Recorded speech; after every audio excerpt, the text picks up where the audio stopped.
이렇게 기도하라 라는 말씀의 주제로 주기도문 계속해서 8월 달에도 또 말씀 강해 나누도록 하겠습니다. 말씀드린 것처럼 주기도문은 총 6개의 큰 기둥이 있는 기도입니다.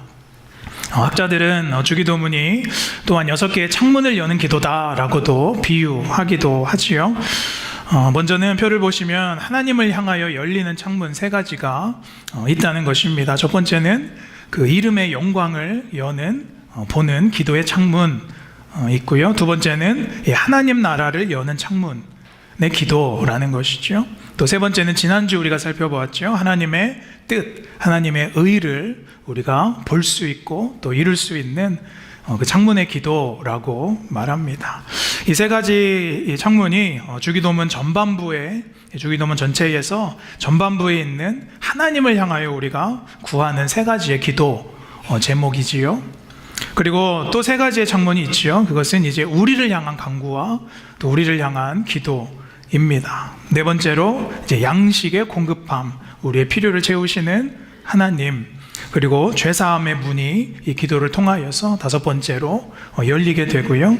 또 6번째, 악으로부터 이 구원의 문이 이 기도를 통하여서 열린다라는 것이 바로 이 주기도문의 6가지 기둥입니다. 여러분 잘 기억하시고 또 주기도문 하실 때에 많은 새로운 은혜가 있게 되기를 축원합니다. 그래서 저희가 지난주까지는 이제 하나님을 향한 간구, 하나님을 향한 이 3가지의 문을 살펴보았습니다. 그래서 이제 오늘부터는 이제 우리를 향한 간구로 이제 넘어왔지요. 그래서 오늘 이 말씀의 제목은 오늘 우리에게 일용할 양식을 주시옵고라는 말씀의 제목입니다. 오늘 우리에게 일용할 양식을 주시옵고라는 제목으로 주기도문 강의 6번째 말씀 계속해서 나누겠습니다. 여러분께서는 혹시 이벤트 좋아하시나요? 이벤트, 요즘 이벤트를 잘해주는 남자가 인기도 있고 또 아내에게 사랑 받지요. 아니라고 이렇게 고개를 돌리시지만 사실인 것 같습니다. 저도 최근에 아내에게 점수를 좀 따보고 싶어서 작은 이벤트를 제가 하나 준비했었는데요. 아내가 오랫동안 이제 들고 다니던 가방이 10년이 넘어서 너무 낡은 거예요. 그래서 제가 뭐 비싼 건 아니지만 가방 하나를 내가 사줘야 되겠다라고 생각해서 이제 아내가 본토 간 사이에 제가 선물을 사고 집 저희 안방에 예쁘게 이제 놓고 기다리고 있었습니다. 아내가 이제 본토 갔다가 2주 동안 있다가 집에 돌아왔습니다. 제가 그래서 2층에서 1층에 있는 아내를 불렀습니다. 여보, 잠깐 올라와봐. 아래층에서 아내가 왜 나 바빠? 제가 아니 빨리 잠깐 올라와봐. 아내가 이제 1층에서 2층으로 올라왔을 때 제가 짠 하면서 서프라이즈 했습니다. 그때 아내의 반응이 여보 이게 뭐야, 미쳤어, 왜 이렇게 비싼 거, 왜 이런 걸 샀어? 라고 말하면서도 입꼬리가 귀에까지 올라간 것을 제가 발견했습니다. 그때 제가 생각했죠. 야, 역시 여자는 선물이구나 라는 생각을 했습니다. 그래서 이벤트에 감동을 먹었는지 다음날 반찬이 달라졌습니다. 이제 며칠이 지났습니다. 제가 이제 방에서 뭐를 찾는데 도무지가 없는 거예요. 그래서 제가 아래층에 있는 아내를 또 불렀습니다. 여보, 잠깐 올라와봐. 빨리 올라와봐. 그랬더니 아내의 표정이 이상한 거예요. 아내가 한바구음을 지으면서 왜 자꾸 불러? 이런 거 하지 말랬더니 라는 그 표정으로 아내가 이상한 표정을 지으면서 올라오는 겁니다. 이 사람이 뭘 또 준비했나? 한껏 기대하는 웃음으로 이제 올라왔습니다. 그래서 제가 그랬죠. 아니, 셔츠 어딨냐고, 셔츠. 그리고 반찬이 다음날 원래대로 돌아갔습니다. 제가 그때 깨달았죠. 야, 이벤트는 또 다른 이벤트를 필요로 하는구나. 사랑하는 여러분, 이게 우습게 얘기 같지만 저는 이 계기로 이 은혜의 선물에 대해서 한 번 더 생각을 해 보았습니다. 우리는 매일매일 살아가면서 여러분이 이벤트성 은혜를 기대할 때가 많다는 것이죠. 우리에게 새로운 것, 새로운 은혜, 또 예고 없이 찾아오는 어떤 특별한 은혜, 또 특별한 기적을 우리가 기다릴 때가 많다는 것입니다. 물론 내 예상과 내 기대를 넘어서는 그 놀라운 은혜를 하나님께서 부어 주시지요. 그 은혜는 정말로 놀라운 것입니다. 그러나 그 은혜가 임하는 방법은 우리에게 있어서 그게 다가 아니라는 것이죠. 여러분, 사랑하는 여러분, 은혜는 매일매일 우리가 하루를 살아 누릴 수 있는 것이 은혜인 줄로 믿습니다. 그래서 여러분, 은혜는 이벤트가 아니라 우리의 일상 가운데 있다는 것이죠. 곳곳에 숨어 있는 것이 은혜라는 것입니다. 그것을 우리가 믿음의 눈으로 볼 수 있고 믿음의 눈으로 찾을 수 있고 누리는 것이 우리의 신앙생활이고 믿음인 것이지요. 오늘 주님께서 오늘 우리를 향하여 이제 간구하라라고 기도를 가르쳐 주시면서 우리를 향한 이 기도의 첫 번째 기도 제목, 이 기도 제목은 어떤 특별한 은혜가 아니지요. 어떠한 이벤트성의 기적의 은혜를 간구하라고 가르치지 않으시지요. 이 기도는 다른 것이 아니라 하루의 양식을 위해서 기도하라라고 가르쳐 주십니다. 여러분, 주님께서도 우리 삶에 있어서 이 먹고 사는 문제가 얼마나 중요한 일인가를 주님께서도 아셨다는 거예요. 이것은 아주 기본적이고 아주 실제적인 우리 삶의 기도의 제목이지요. 말씀 11절로 돌아가 보시면 11절 보니까 오늘 우리에게 일용할 양식을 주시옵고 라고 되어 있습니다. 양식, 당시의 주식은 빵이었죠. 빵이지요. 먹을 것에 대한 기도. 우리가 이 기도를 우리를 향해서 드려야 되는데 오늘 주님께서는 때와 시간을 명확하게 말씀하고 있어요. 그래서 언제죠? 바로 오늘이라는 것이죠.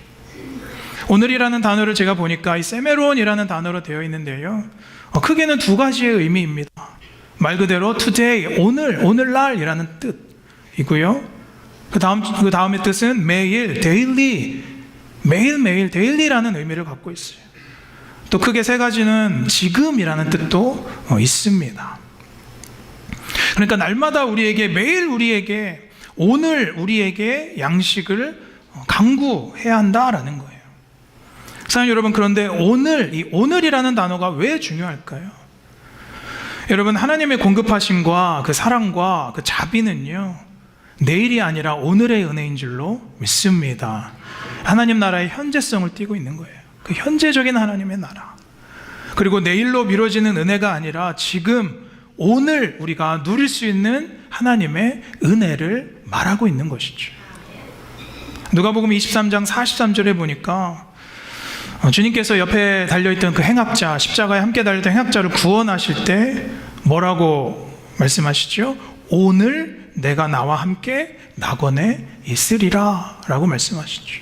오늘이에요. 지금. 또 여러분, 누가복음 19장 19절에 예수님께서 삭개오를 부르시고 이제 구원을 베푸실 때에 뭐라고 말씀하시죠? 오늘 구원이 너희 집에 이르렀다라고 말씀하세요.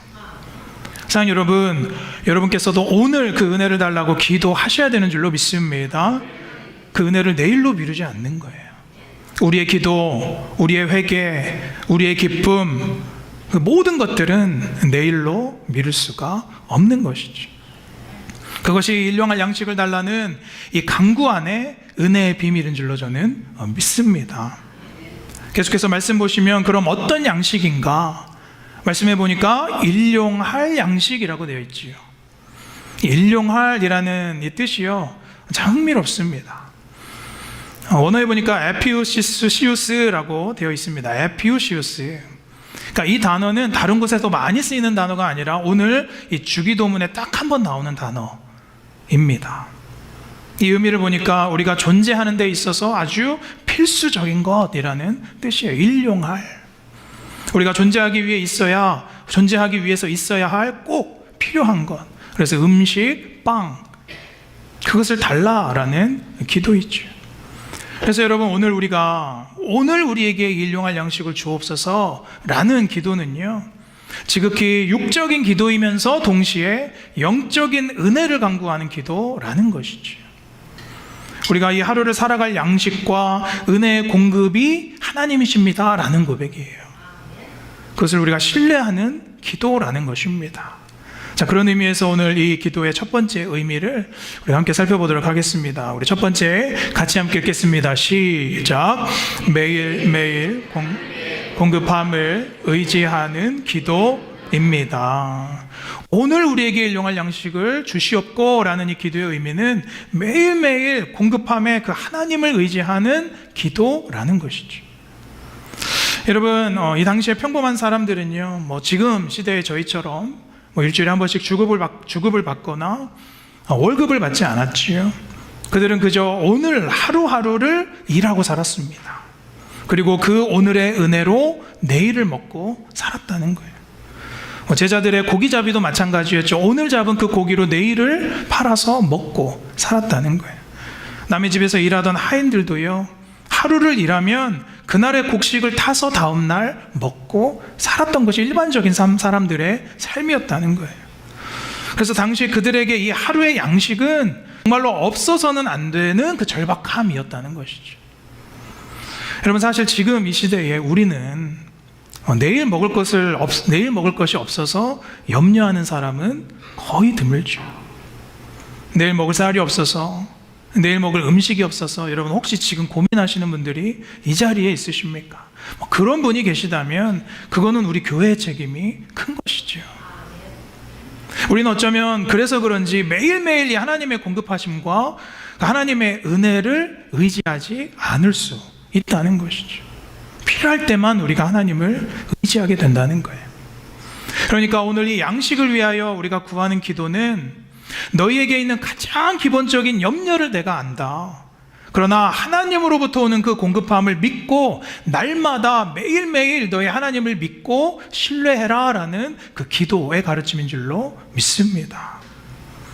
그래서 여러분, 이 양식에 대한 기도는요, 하나님 단순히 우리의 배고픔을 좀 채워주십시오 라는 기도가 아니라는 거예요.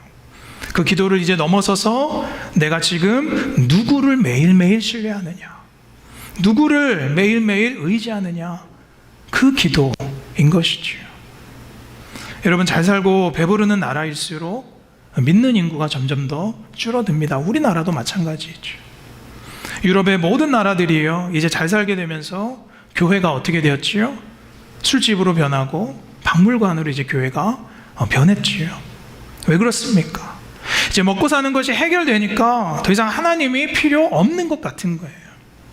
오히려 먹고 살만해지면 다른 은혜를 구하게 되고, 내가 다른 기쁨을 찾게 되고, 다른 행복에 눈이 가고, 다른 이벤트를 찾으려고 우리의 눈을 다르게 돌리는 것이 우리의 인생이라는 것이죠. 그러나 매일매일 하나님을 의지해야 되는 줄로 믿습니다. 예전에 제가 어렸을 때 봤던 미국 만화 중에 찰리 브라운이라는 만화가 있었습니다. 여기에서 나오는 이 대화 내용인데요, 인상적이에요. 이 찰리가 함께 다니는 스누피 강아지에게 이렇게 말합니다. We live once, 스누피. 이 말은 우리의 삶은 딱 한 번이다 라고 이렇게 말하죠. 그랬더니 스누피가 이렇게 대답합니다. Wrong, 틀렸어. We die once, we live every day 라고 말합니다. 우리는 그냥 다 한 번 죽는 것 뿐이야. 단지 매일매일을 살아가는 거지 라고 말합니다. 이 강아지가 말하는 대답치고는 엄청나지요. 죽는 것이 한 번이고 단지 우리는 매일매일 살아가는 것일 뿐이다. 여러분, 만화의 대화지만 우리에게 주는 메시지가 이 안에 분명히 있는 것 같아요. 여러분, 세상에 우리에게 매일매일 던져주는 메시지는 무엇입니까? 너의 인생은 딱 한 번뿐이다. 그러니까 즐겨야 한다. 하고 싶은 거 다 해야 한다. 좀 더 배불러야 한다. 좀 더 누려야 한다. 그것이 행복이다 라고 우리에게 매일매일 가르쳐요. 그러나 사랑하는 여러분, 믿는 자는 다른 방식으로 살아가는 것입니다. 우리는 주어진 하루하루를 주님과 동행하면서 그 안에서 기쁨과 만족으로 살아가는 것이 우리 성도의 생활인 줄로 믿습니다. 여러분, 그것이 복인 거예요. 그래서 예수님께서는 이 주기도문을 말씀하신 이후에 마태복음 6장으로 이제 후반부로 갈수록 이제 무엇으로 우리의 시선을 옮기시냐면, 우리가 갖고 있는 이 빵, 이 양식보다 더 큰 보물의 삶이 있다. 이젠 너의 믿음의 시선을 빵에 대한 걱정과 염려에서부터 무엇으로 바꿔라? 나로 바꿔라.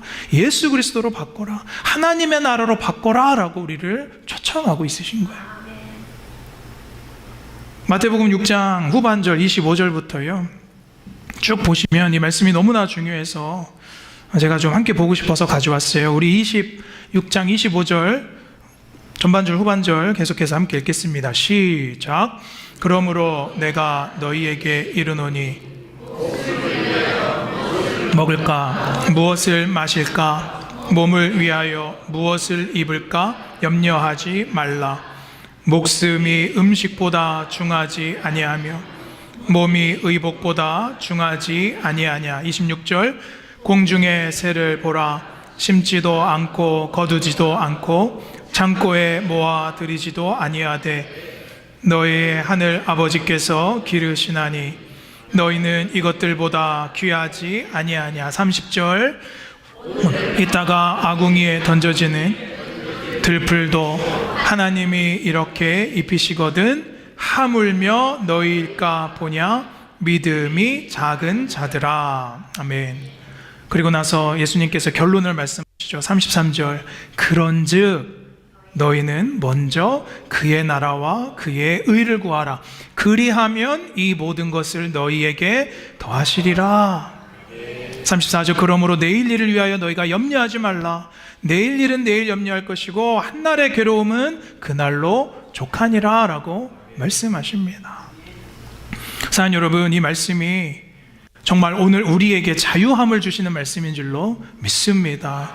여러분, 그렇게 되시기를 간절히 축복합니다.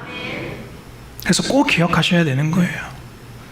우리 삶의 평안함과 자유함은요, 얼마나 오늘 이 순간을 내가 매일매일 내가 나의 염려, 어떤 나의 풍요로움에 대한 걱정보다 주님을 얼마나 더 신뢰하느냐, 그것으로 결정된다는 것이죠. 우리가 하나님을 신뢰하면 육의 만족뿐만 아니라 영원한 영의 만족이 있다는 것을 이 기도를 통해서 주님께서 알려주고 있으신 거예요. 요한복음 6장 32절에 보면 오직 내 아버지께서 하늘에서 내린 어떤 떡이요? 참떡을 주시는 분. 여러분, 여전히 행복의 가치가 우리가 좋은 것을 먹는 것, 좋은 것을 누리는 것, 사람들의 행복의 가치는 그렇죠. 그러나 우리 주님께서 말씀하시는 복은 그 육신의 것이 아니라, 산상수훈의 핵심이 뭐예요? 우리의 복은 심령이 가난한 자의 것이다. 의에 줄이고 목이 마른 자가 복이 있다라고 말씀하고 있는 거예요. 그럼 주님께서 광야에서 이제 40일 금식하고 이제 사단에게 시험 받으셨을 때에 사단이 가장 먼저 공격한 게 무엇이었죠? 이 배고픔, 먹을 것이었어요. 지금 당장 급한 육신의 배고픔. 사단이 돌덩이가 어떻게 해라? 떡덩이가 되게 해라 라고 말하죠. 근데 여러분, 제가 예수님 같았으면 보란 듯이 이 돌들을 다 도너츠로 바꿨을 것 같아요. 너 먹어라. 나도 먹겠다. 근데 주님께서는 어떻게 하세요? 마태복음 4장 4절에 보면 함께 읽겠습니다. 시작. 예수께서 대답하여 이르시되 기록하였으되 사람이 떡으로만 살 것이 아니요 하나님의 입으로 나오는 모든 말씀으로 살 것이라 하였느니라 하시니. 예수님께서 신명기 8장 4절의 말씀을 인용하셔서 사단의 시험을 이기셨죠. 사랑하는 여러분, 오늘의 이 필요한 양식이 중요하지 않다라는 말이 아니에요. 그러나 믿는 자는 그 순서가 다른 것이죠. 떡보다 하나님의 방법을 의지하며 사는 사람인 줄로 믿습니다. 여러분은 지금 어떤 방법, 어떤 삶의 방법을 선택하고 있으세요?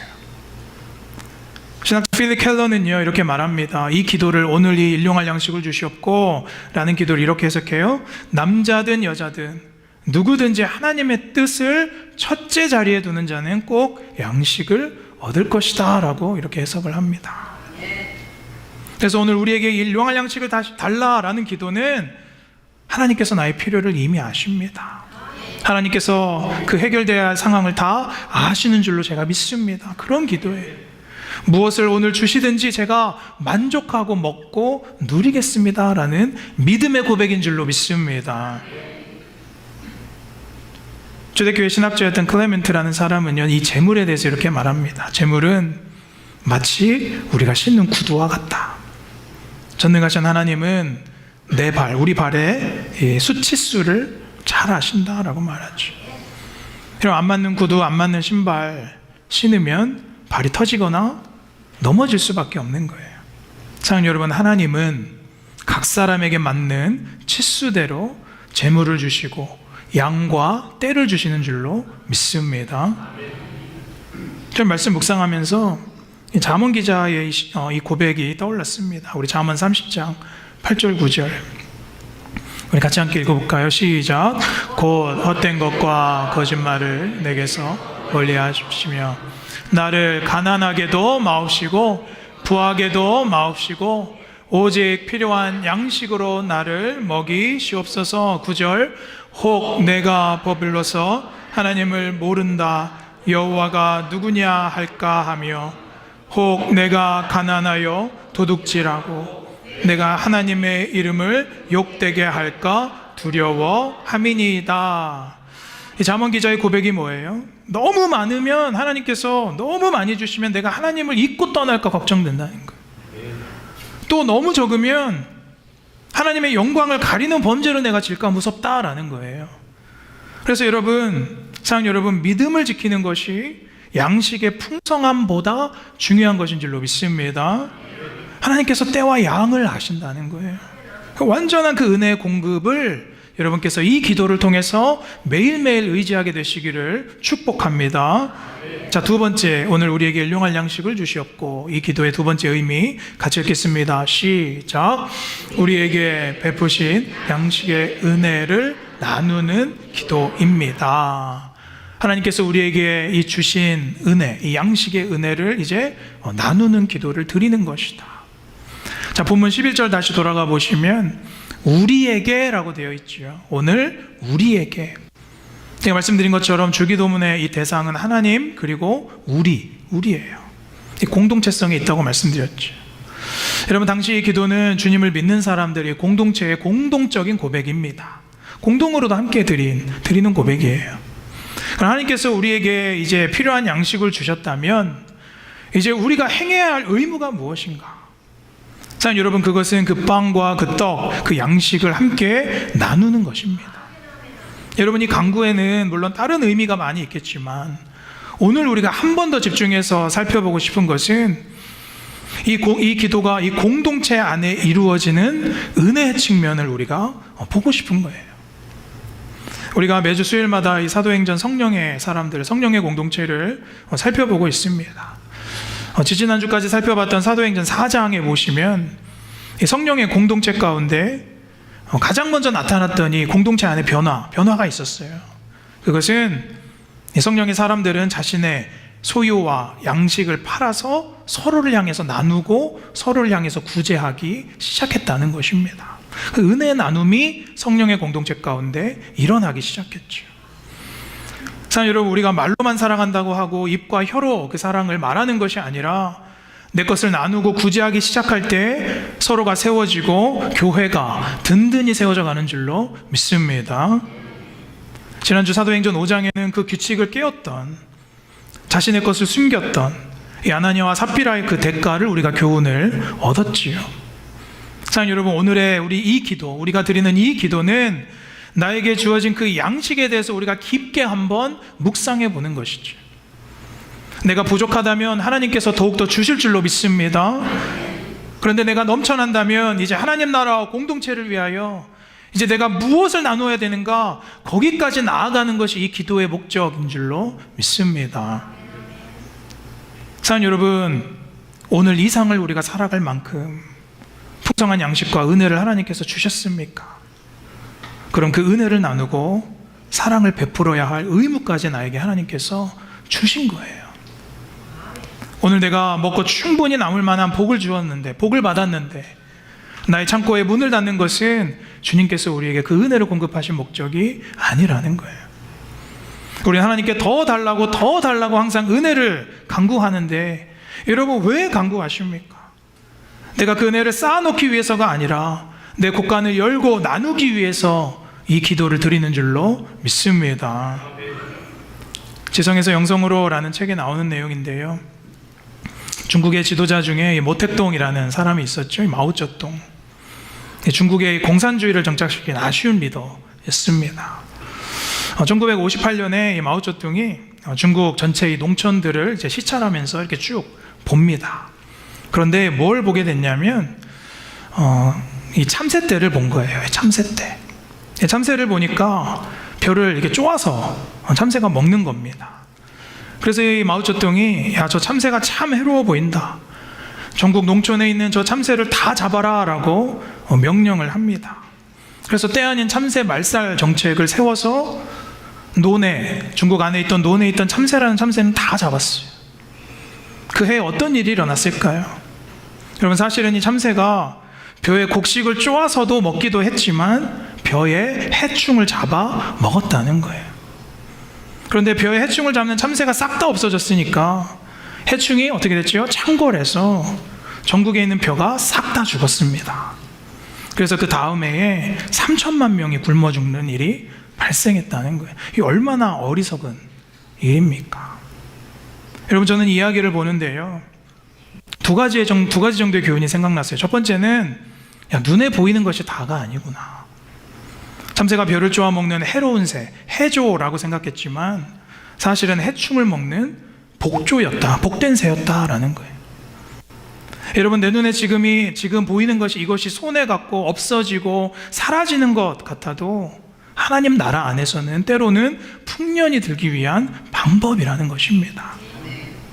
후에 풍년을 위해서 소진되어야 할 것들, 또 없어져야 될 것들이 있고, 우리 눈앞에 보이는 때로는 손해가 있어야 풍년을 경험하게 된다는 거예요. 두 번째 교훈이 저는 더 중요하다고 생각하는데요, 우리는 우리 삶 가운데 늘 이 생산과 축적에만 관심을 쏟아요. 하지만 때로는 소진과 탕진에도 집중해야 된다는 것이죠. 여러분, 어려운 말이 아닙니다. 우리가 은혜를 받는 것도 중요하지만은 받은 은혜를 사용하는 것, 받은 은혜를 전하는 것이 더 중요한 줄로 믿습니다. 받은 은혜를 소진하고 나누는 것에 집중할 때 우리의 영혼이 살아나고 공동체가 살아나게 되는 줄로 믿습니다. 그것이 부흥했던 초대교회의 특징이었다는 거예요. 프랑스 현대 철학자의 조르주라는 사람은요, 이렇게 말합니다. 생산과 축적만 있고 소진과 탕진이 없는 공동체의 위기는 별로 새삼스럽지 않다라고 얘기해요. 교회뿐만 아니라 우리 삶에 있어서 이 양식의 문제는 소진하는 것, 나누는 것, 쓰는 것을 꿈꾸는 것이 하나님께서 우리에게 주신 방법이라는 거예요.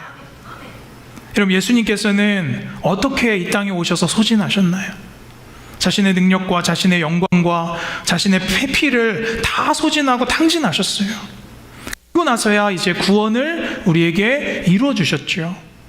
우리를 위하여 남김없이 다 소비하시고 다 쓰셨어요. 그 은혜의 소진, 그 거룩한 낭비의 결과가 바로 우리의 구원이라는 것입니다. 내가 무엇을 소진하고 무엇을 써야 되는지 오늘 이 기도를 통하여서 깨닫게 되기를 간절히 소원합니다. 예수님 발 앞에 값비싼 기름을 다 부었던 그 여인, 어찌 네가 이것을 탕진하여 낭비하느냐라고 질책받았지만, 사랑하는 여러분, 이 여인에게 있어서 이 매일매일의 양식은 그 기름이 아니었다는 거예요. 여인에게 있어서 매일매일 누려야 하는 양식은 오직 예수님의 이름이었다는 것입니다. 그 이름의 영광이 매일매일 나에게 각인되는 것. 사랑하는 여러분, 우리가 이 정도의 삶을 살아야 되지 않겠습니까? 사랑하는 여러분, 그래서 오늘 우리에게 이 일용할 양식을 주옵소서. 이 강구는요, 우리 공동체가, 또 내가 어떻게 그 받은 은혜를 다시 소비할 것인가, 소진할 수 있을 것인가, 그것에 대한 고민인 거예요. 사랑하는 여러분, 요한복음의 말씀을 쭉 보면서 말씀을 마무리하려고 합니다. 우리 요한복음 6장 27절, 32절, 33절 우리 쭉 보시면 같이 함께 읽겠습니다. 시작. 썩을 양식을 위하여 영생하도록 있는 양식을 위하여 하라. 이 양식은 인자가 너희에게 주리니 인자는 아버지 하나님께서 인치신 자니라. 32절. 예수께서 이르시되 내가 진실로 진실로 너희에게 이르노니 모세가 너희에게 하늘로부터 떡을 준 것이 아니라 내 아버지께서 너희에게 하늘로부터 참떡을 주시나니. 우리 33절. 하나님의 떡은 하늘에서 내려 세상에 생명을 주는 것이니라. 35절. 예수께서 이르시되 나는 생명의 떡이니 내게 오는 자는 결코 줄이지 아니할 터이요 나를 믿는 자는 목마르지 아니하리라. 아멘. 사랑하는 여러분, 믿으십니까? 아멘. 여러분, 오늘 우리가 드리는 이 기도는요, 우리 육신의 필요뿐만 아니라 생명의 떡 되시는 그 예수 그리스도를 향한 매일매일의 그 간절한 기도라는 거예요. 하루의 양식으로 족하고 기뻐하는 삶, 매일매일 주님을 의지하는 삶, 오늘 누가 저와 함께 살아가시기로 결정하시겠습니까? 오늘 우리에게 일용할 양식을 주옵소서라는 기도는 단순히 먹을 것을 달라는 기도가 아니라 지금 당면한 문제와 육신의 질병, 걱정되는 내일, 모레 있지만은 주님 다 아십니다. 구하기 전에 너희에게 있어야 할 것을 하나님께서 다 아신다라고 말씀하고 있어요. 내가 하루하루 먹고 마시고는 있지만 정말로 내 안에 예수로부터 오는 참된 빵과 양식이 있는지 이 기도를 통하여 점검하게 되는 거예요. 내 안에 예수로 채워주는 만족과 그 은혜를 나누는 기쁨이 없다면 내 식탁에 아무리 산의 진미가 차려져 있어도 우리는 또 배고플 것이 자명한 거예요. 사랑하는 여러분, 우리에게 매일매일의 은혜는 하나님께서 특별한 날에만 주시는 이벤트가 아닙니다. 매일매일 하나님의 공급하심을 우리가 신뢰하고 그리고 하루를 누릴 수 있는 것이 우리에게 있어서 가장 특별한 은혜라는 것입니다. 주님께서 나의 삶을 매일매일 이끄신다. 오늘 하루 주어진 양식을 감사함으로 받고 이제는 그 떡을 반으로 잘라 내가 어떤 지체, 어떤 이웃을 배불릴 것인가 한 주 동안 고민하시고 그 생명의 떡 예수로 만족하시는 저와 여러분들 되시기를 주님의 이름으로 간절히 축원합니다.